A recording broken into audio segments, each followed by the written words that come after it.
Sabi ni Maltik, dapat daw utusan ng presidente ang House of Representatives na isuspend ang impeachment trial.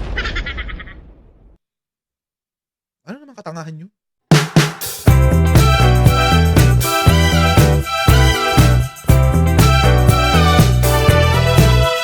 Takot na takot ang lola mo. Oo. At actually, kahit sabihin niya na hindi niya iniisip ang impeachment, mukhang kapekeyaan na naman yun. Oo. Isa na namang malaking kapekeyaan yun ni Sara Duterte. Kung hindi niya iniisip, pati siya magpunta. Iniisip niya kasi naduduwag siya. Ganun na naman kasi. Itong mga DDS na to nagpapapaniwala kayo sa kabubuhan ng Sara Duterte. Hindi pareho kayong bobo na. Di ba? Ganun lang kasi simple yun. Di pareho na kayong bobo dahil naniniwala kayo sa kabubuhan ni Sara Duterte. Pero eto muna, bago natin pag-usapan yung isang kinakatakutan niyang testimonya ni Ramil Madriaga. Pag-usapan natin tong isa sa mga kinakatakutan din ni Sara Duterte. Oo. Sabi po kasi ni Congresswoman Bel Zamora sa isang interview kanina. Etong sinabi. Papakita ko sa inyo. Ayan, no? We have the numbers, sabi niya. Sabi niya, enough House votes to impeach Sara Duterte for the second time. Round 2. Oo, round 2 na guys. Oo. At hindi lang to basta-basta round 2. Ito yung round 2 na mukhang hindi nakakayanin ni Sara Duterte. Oo. Kaya nga tumakbo na siya sa Supreme Court. Kaya nga nagtatakbo na siya sa Supreme Court guys. Kasi ito yung round 2 na mukhang hindi siya llamado. Oo. Ito, basahin natin yung balita. Oo. Sabi ni Congresswoman Bel Zamora. House Committee on Justice Vice Chairperson in San Juan, Representative Isabel Maria Zamora, expressed confidence that there are enough votes to impeach Vice President Sara Duterte despite perceptions that she could win the presidential race. Ganyan ho dapat mga congressmen. Oo. Huwag niyong isipin na kapag binoto niyo yung impeachment ni Sara Duterte, liligwakin kayo ng mga DDS. Walang numero ang DDS, guys. Marami silang numero sa social media kasi syempre bibilin mo lang naman yung troll farm. Diba naman guys?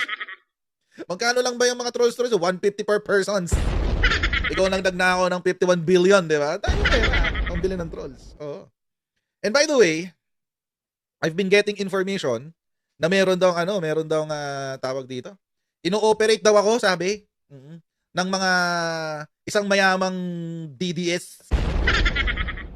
Pinapa-operate daw ako. Oo, pinapa-operate daw ako. Yun ang sabi. Kaya yun. Ganun talaga. Oo, pag hindi kayang sagutin, operate na lang. Oo. Isang politikong Duterte supporter. Oo, sabi. Kabado. Nakakabahan. Oo, ang gusto nilang gawin, nagbayad siya ng troll farm para para tirahin daw ako. Yun ang sabi. Troll farm. Social media to social media ang labanan. Okay lang. Troll farm lang pala 2019 pa ako tino-troll farm, Diyos ko. 2019 pa ako tino-troll farm, ano ba kayo? Sanay na ako dyan. Oo. So kung ang DDS walang numero, yung impeachment ni Sara may numero. Sabi. Oo, sabi. I believe we have the numbers, sabi ni Congresswoman Zamora.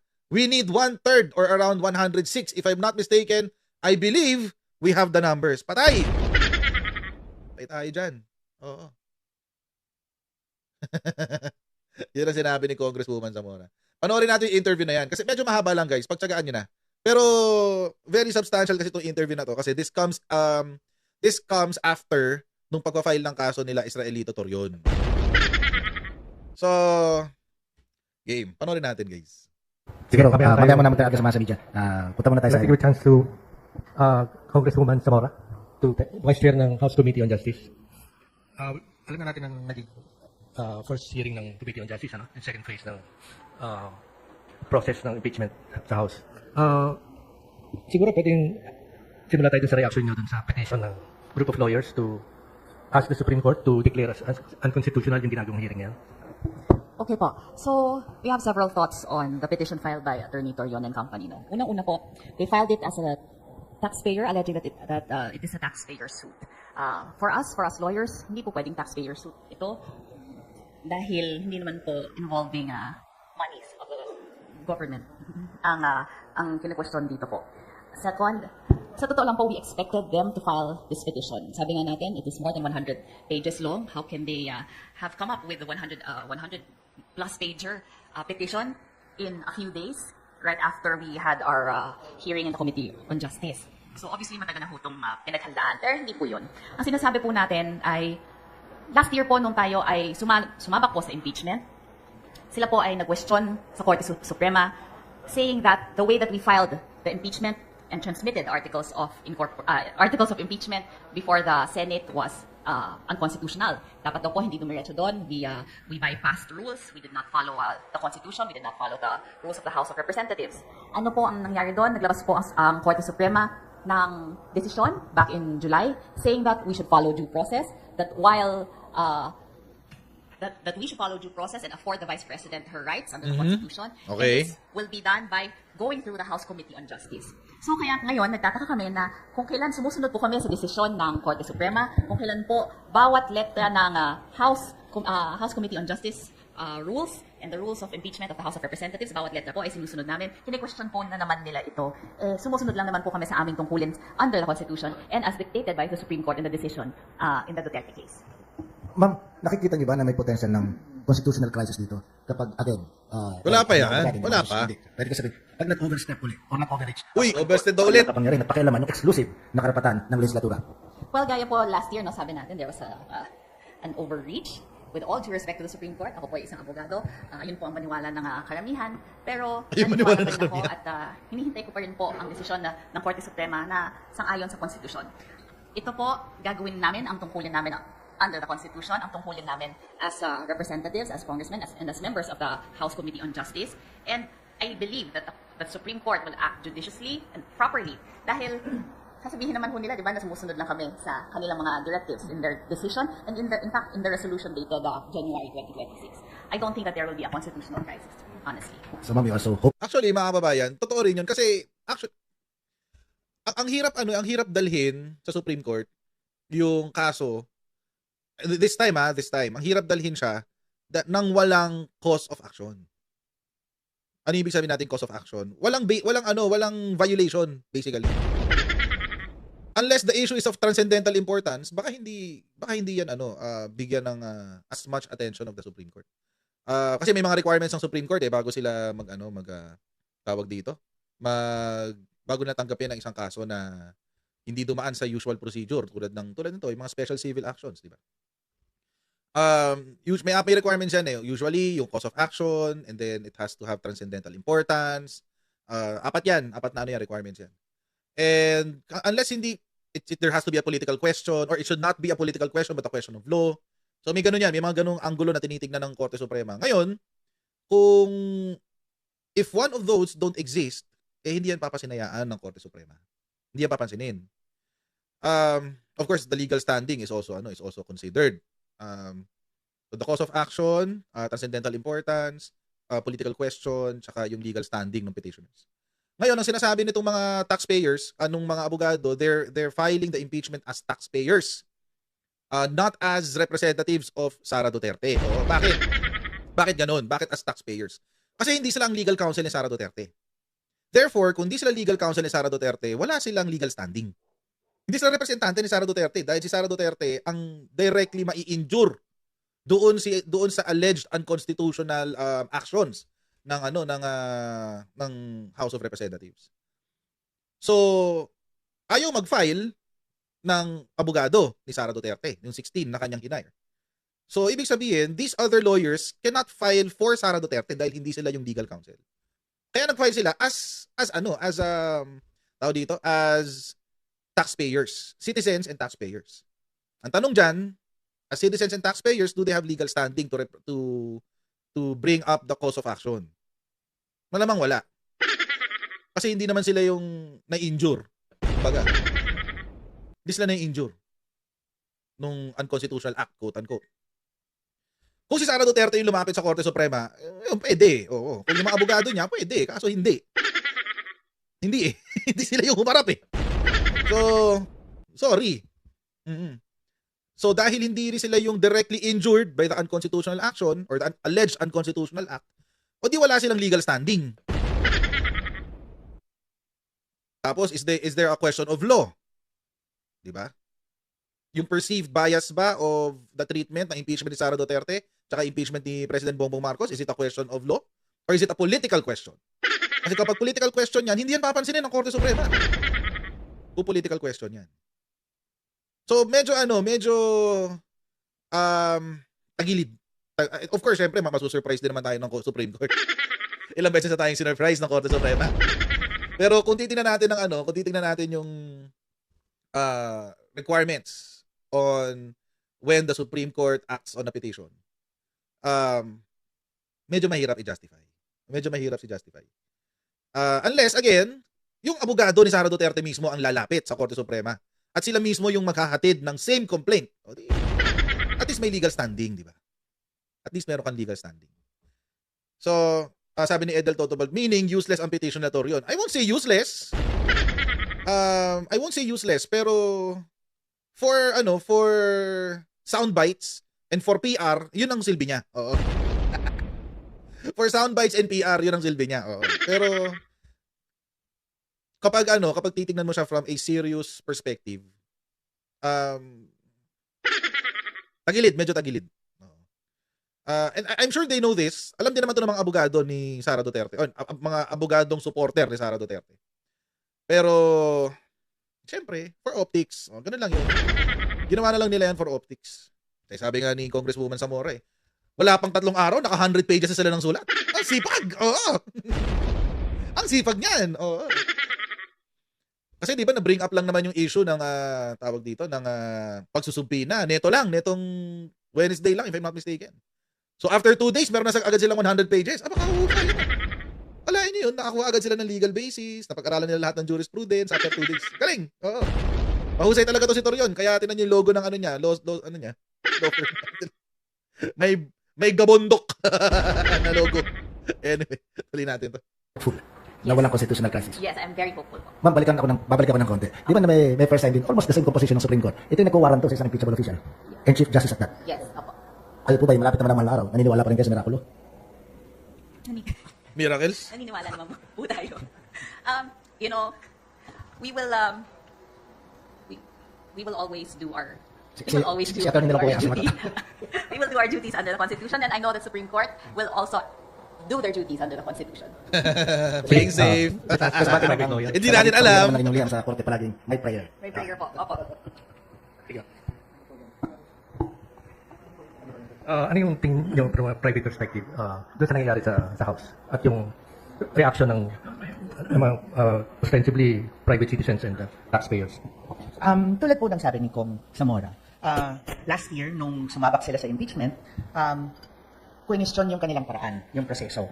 So ngayon, nung sumasabak sila ngayon ulit, sinundan nila yung sinabi ng Supreme Court, dapat dumaan sa proseso. So yun ang sinusundan nila. Ang sabi nga ng Constitution, in Article 11, the committee after hearing and by a majority vote of all its members. So dapat talaga may hearing. Ito yung ginagawa nila ngayon. Diba? Section Sinusunod lang 3.2. po sila sa Constitution or their constitutional mandate as well as the rules of the House on impeachment proceedings. Meron ng finding on sufficiency of form. Tama daw yung i-final. Kompleto naman po. Tama din daw. May substance po. If taken on its face, yung mga nakasulat doon, mukhang merong kaso. Tapos, dumaan na rin po sila sa sufficiency of grounds. Dapat doon, titingnan pareho yung complaint at kung may answer, kung ano yung sagot doon, kung masasapawan ba nung answer yung mga allegation sa complaint. Dahil wala naman kung talagang point-by-point answer doon sa answer at cautela ng PPP. Ngayon po, nandun na po sila sa finding of sufficiency of probable cause. Bilang po sila kung umakyat ito sa Senado, sila po ay, ang mga kongresista po, ang Committee on Justice, o kung sino man yung magiging prosecutor, sila po ang haharap sa Senate who will be the judges. Kailangan nilang i-prove na may kaso. So, ngayon pa lang, kailangan din nilang makumbinsi ang sarili nila na may kaso. That's why, nandito tayo sa finding of probable cause. Mama, nung nakaraang taon, walang hearing. Dito natin. Pinagkintahin ng forthwith. Pinirma ng marami. Ngayon, ang sinasabi nila nun, masyado minadali. Hindi kayang basahin sa isang araw yung haba ng pleadings. Ngayon, nung nagkakaroon ng hearing, at constitutional pa na, magsagawa ng hearing. Ma'am, kaming mga hindi abogado, saan po ba kami lulugar? Saan po kami Sa may lulugar. Okay, banggitin ko po, yung last year na sinabi nila na hindi kayang basahin. Sa totoo lang po, binasa ko yun. Alam ko, yung iba kong mga kasama, binasa din po nila ang articles of impeachment or yung complaint. In any case po, ito nga po, iniisa-isa natin ang bawat paragraph of complaints. We scrutinize 4 impeachment complaints. We are down to 2. At hanggang ngayon, paulit-ulit natin binabasa ang allegations, ang lahat ng provisions, lahat ng paragraphs ng complaint. Nakalagay nga po sa Constitution na kailangan dumaan sa hearing. Yung House rules po, in-adopt natin in accordance with the constitutional requirement also. So yung requirement ng hearing, nandun po. Banggitin ko po sa lahat siguro, no? Yung rules natin sa House, kaya po nasabi ni attorney, nakalagay po doon na kailangan naman sa hearing para po mahanap o matukoy natin yung probable cause niya. At siguro para sa kaalaman ng lahat, ano ba natin? Hindi lang yun, mga kababayan, hindi lang yun nakasulat doon sa rules ng House. It is even included in the decision of the Supreme Court. Last year, doon sa unang impeachment complaint, kasama yun doon. Na kailangan magbigay ng hearing. Ito nga nakakatawa eh. In both modes ha. Doon sa fast track at saka doon sa ito yung through the Committee on Justice. In both modes kailangan may hearing. Nakakita. Fast track nga, hiniring mo pa. Anyway, ayun nga. In both modes kailangan may hearing. So, actually, totoo yung sinasabi ni Congresswoman Bel Zamora. Na they're doing their part and they're following the rules. Number 1. Number 2, they're also following the decision of the Supreme Court. So paano mo ngayon i-justify yan sa Supreme Court? Di ba? Nung una, sabi nyo, ito si Torion, yung mga kasama niya, same people naman eh. Sabi la Torion, tsaka yung mga kasama niya nung una, hindi nyo binigyan ng due process dahil hindi nyo binigyan ng hearing. Oh, ngayon naman, binigyan ng hearing. Ang sabi naman nila ngayon, bakit nyo binibigyan ng hearing na bias? Ay my goodness, saan kayo lulugar? Anak ka natipak mo. Bias naman yung hearing nyo, bla bla bla bla bla bla. Paano naging bias eh? Iniimbita, hindi nagpupunta yung puon yung tatayong karton. Anyway, tuloy natin. Probable cause na to, ano ba itong hearing na ginagawa natin? Di ba po sa Fiskalya, meron tayong preliminary investigation. So, yun po ang ginagawa natin ngayon. So, kami pong members ng House Committee on Justice, para po kaming fiskal, yung prosecutors. Ito po ang step bago po ipasa sa trial court ang isang kaso. So, dito po, ang trial court natin ay ang Senado at lahat naman po tayo ay nakakaintindi doon. So, sa isang preliminary investigation, ano bang ginagawa ng prosecutor doon? Tumatanggap siya ng complaint, ng answer, ng ebidensya, and the prosecutor can propound clarificatory questions. Yun po ang ginagawa namin, or gagawin namin in the next hearings, kapag dumating na ang mga witness o yung respondent, the complainant, yun po ang gagawin natin, clarificatory questions as prosecutor, or as prosecutors, or as the fiscals. Yun po ang status ng ating proceedings ngayon. Wait lang. Okay, sagutin natin yung tanong nito ni Sniper69. Ano daw pinagkaiba ng subpoena duces tecum tsaka subpoena ad testificandum? Subpoena duces tecum ay ang utos ng isang tribunal para humingi ng dokumento. Any document. So, papeles, resibo, etc. etc. Lahat ng klaseng dokumento, kontrata, mga government mandated na mga requirements, yan. Basta any document, kahit anong dokumento, pictures, etc. etc. Yun yung ad duces tecum pala, sorry. Subpoena duces tecum. Subpoena ad testificandum ay testimonya. Or tawag dito, witness. Witness ang pinapatawag dyan. Pupunta ka doon, uupo ka, magbibigay ka ng testimonya mo, ika-clarify mo yung testimonya mo. Yun yung pinagkaiba ng dalawa. So yung isa, duces tecum, pang dokumento, yung ad testificandum, pang witness. So, yun po yung pinagkaiba nun. Tuloy natin. To the Vice President to appear before this proceeding. And clearly, she opted not to Attend. attend. Ang tanong ko lang, ma'am, is isa ng attendance, can it be construed as a waiver of her right to be heard at this stage? Not automatically. Like si, Luis, ba yun? Not automatically. Hindi niya pag-appear. Is itself a violation of the Constitution. Yes, in fact, Chairperson Luis Joy even cited a case. I think it was penned by Justice Tiham and said that the non-appearance of the proceedings is tantamount to a violation of the Constitution. Nag-bring po dyan si Honorable Laila de Lima. And for us naman po, no, May ganun decision pala. totoo, nung Justice Tiham. hindi po siya sumipot nung huli po namin hearing, she waived her right to be present. Pero alam nyo mga kababayan, ito yung nakakatawa doon. Doon sa Supreme Court decision last year, nakasulat doon, the respondent may opt not to attend the hearing and present their evidence in the Senate. Napakalinaw nun mga kababayan. Hindi ko makakalimutan yun. Nakasulat yun doon sa decision last year. Pwede yung hindi pumunta. Nakasulat siya sa decision ng Supreme Court sa last year. The respondent may not attend the hearings or they may opt not to attend the hearings. Nakasulat yun. Sure ako dun. Kakabasa ko lang yun nun eh. Nanditong linggo lang eh. Sure ako dun. Kahit hanapin nyo yun guys. Kasama yun sa mga requirements ni na nilagay ni Justice Leonin. So, kaya nga nung nakaraan, nung tinapik natin ito, sinabi natin, I think now it is incumbent upon the members of the Justice Committee na linawin sa legal counsels nila Sara Duterte na are you now waiving your right to be heard? Are you waiving your right to be heard? Kasi nakasulat nga doon sa decision na yun na the respondent may opt not to attend the hearing. Wait, papakita ko sa inyo, baka mami may magsabi na naman fake news ako. Wait. Ito. Ayan. So, bigyan siya ng kopya ng articles of impeachment. Okay, the Constitution only requires an opportunity to be heard. It is up to the respondent to waive this fundamental right and opt to present his or her evidence at the Senate trial. Ito yung sinasabi ko, mga kababayan.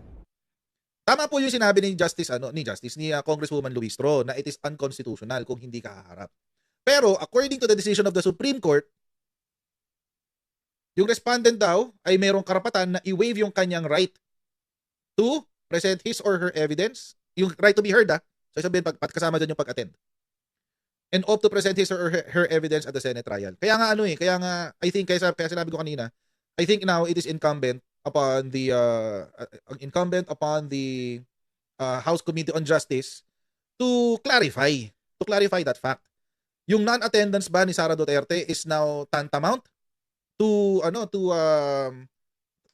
to her waiving her right to be heard. Kasi kung hindi nila tatanungin yan, they're not exercising their power. At nire-reinforce lang nila yung ideya na walang jurisdiction ang House of Representatives sa kaso. Di ba? Answer what would have been asked her. But as we said, in the next hearings, she may participate through her lawyers, and we will follow the Constitution, the rules, and afford her due process as dictated by the Supreme Court in the Duterte decision. The critics of the House and the camp of the Vice President continue to label this process as nothing but a fishing expedition. Ang tanong lang po natin, ma'am, should the House scale back its process just because the Vice President finds this process politically uncomfortable? Of course not. Ang proseso ay nakasaad sa Constitution, nakasaad po ito sa rules which we adopted at the start of this term. It's the same rules that we adopted in the previous terms. Wala akong pinagbago yan. In fact, in the previous impeachment complaints, yan din po ang rules na ginamit nila. Why would we scale back just because a party is uncomfortable? That would be irresponsible on our part. Not just that, mga kababayan, meron katangahan na namang sinabi to si Malutiquilla. Natawa nga ako nung nabasa ko. Feeling ko hindi siya seryoso. Sana hindi siya seryoso kasi katangahan tong sinabi niya. Si Maltik. Sabi ni Maltik, dapat daw utusan ng presidente ang House of Representatives na isuspend ang impeachment trial. Ano naman katangahan nyo? Alam nyo, mga kababayan, actually, that is a very calculated statement. It implies, mga kababayan, na merong control ang presidente sa impeachment. Therefore, kasi kapag ipinasuspend niya, o di iisipin niya ng mga tao, ay, mayroong kapangyarihan talaga ang presidente dito sa House. Nag-violate ng separation of powers. Diba? Not only that, ano pa yung pwede nilang i-connect kay PBBM kung gagawin yun ng presidente? Hindi naman gagawin ng presidente yun. Pero ano pa yung mga pwede nilang i-connect? Inutusan sa flood control scam. Diba? Kontrolado talaga niya yung House eh.